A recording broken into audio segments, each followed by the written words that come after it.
RTO checkpost की लूट, रोज लाखोंचा हप्ता, वाहनधारकांच्या खिशावर डल्ला आणि पंटरांच्या खिशात नोटांचा पाऊस।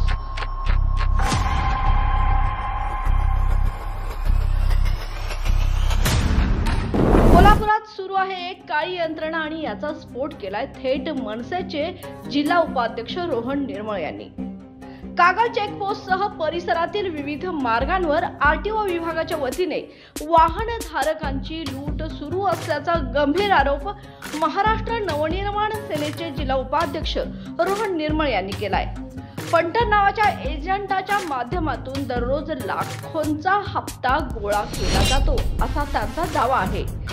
आपल्या कागलच्या चेकपोस्टवर आपल्या एका शेतकऱ्याचा 100 किलो कांदा जास्त आहे म्हणून त्याला 25,000 रुपये दंड भरावा लागणार अशा प्रकारचं मला एक फोन आला होता। आरटीओ विभागाकडून होणारी लूट आणि अदानी उद्योग समूहाकडून होणारी लूट आणि दादागिरी ही तात्काळ थांबवण्यात यावी। तुम्हाला मोठमोठ्या कॉन्ट्रॅक्टरांचे डबल लोड असणारे म्हणजे त्यांच्या वाहन कॅपॅसिटीपेक्षा जास्तीचे परवानगी नसून सुद्धा त्याने वाहतूक करतात ते तुम्हाला चालते। आणि माझ्या शेतकऱ्याचा 100 किलो कांदा जास्त झाला म्हणून जर तुम्ही 25,000ची पावती जर देणार असाल तर खरोखर आम्हाला याच्या विरोधात वेगळ्या पद्धतीने विषय करावा लागेल। कारण की काय आम्हाला 100% खात्री आहे की बाबा 100 न 1 किलो जरी जास्त झालं तरी चुकीचं आहे, पण तुम्ही शेतकऱ्याच्या मालाला एक वागणूक आणि मोठ्या कॉन्ट्रॅक्टरला एक वागणूक देणार असाल तर महाराष्ट्र नवनिर्माण सेना कदापि खपवून घेणार नाही। आणि राहिला विषय चेकपोस्ट नाक्यांचा, चेकपोस्ट नाक्यावर ओव्हरलोडिंगसाठी जे काय हप्ते घेतले जातात त्याच पद्धतीनं ज्या गाड्यांची एंट्री आहे त्या गाड्यांना आरटीओ पकडत नाहीत।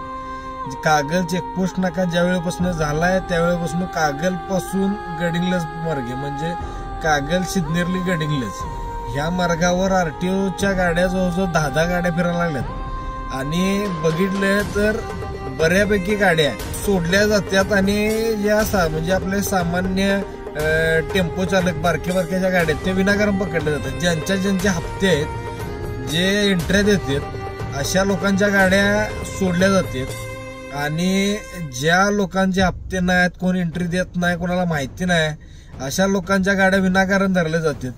काहीच कारण नसलं तर कोणतं तरी एखादं कारण काढायचं आणि संबंधित मालकाला फावती पडायला लावायची। पण कुठेतरी माणुसकी नावाचा प्रकारचं शिल्लक असेल तुमच्याकडे तर 100% विचारपूर्वक कारवाया करा। आणि जर तुमचं टार्गेट पूर्ण करायसाठी जर काहीतरी नाटक करत असाल तर या विरोधात आम्ही 100% दणका देऊ। जर अँटी करप्शनला 4-5 अधिकारी घरला गेलेत मग आमच्या नावावर बोंब मारायची नाही। पहिल्यांदाच आम्ही सांगतोय की बाबा असं करा, तुम्ही त्यातनं करत नाही मग त्याच्यानंतर अँटी करप्शनला पकडून दिले, अँटी करप्शनला गावलीत, रेड झाली, विनाकारण नंतर ते डिस्टर्ब होते फॅमिली लाईफ। सगळ्यांचा विचार करायचा आणि मग हे करताना हे सगळं करायचं, कारण की हे चाललंय 100% चुकीचं चाललंय। ही लूट नव्हे तर संगनमताने चाललेला अवैध उद्योग आहे। कोड सिस्टीमद्वारे निवडक गाड्यांना मोकळं सोडलं जातं आणि बाकीच्यांना धमकावून पैसे उकळले जातात। याचे आमच्याकडे ठोस पुरावे असल्याचं देखील त्यांनी म्हटलं आहे। या मार्गावर आता ओव्हरलोड किंवा वजनात थोडासा फरक आढळल्यास वाहन चालकांना डील करा नाही तर दंड भरा असा अघोषित नियम लावला जातो। शेतकरी आणि सामान्य मालवाहकांना मात्र अक्षरशः वेठीस धरण्यात येते। मनसेचे रोहन निर्मळ यांनी या रॅकेट विरोधात मनसे स्टाईल आंदोलन छेडण्याचा इशारा दिलाय। पुरावे सादर करण्यासाठी ते सज्ज देखील आहेत। आता पाहायचंय की आरटीओ विभाग या आरोपावर काय स्पष्टीकरण देतं।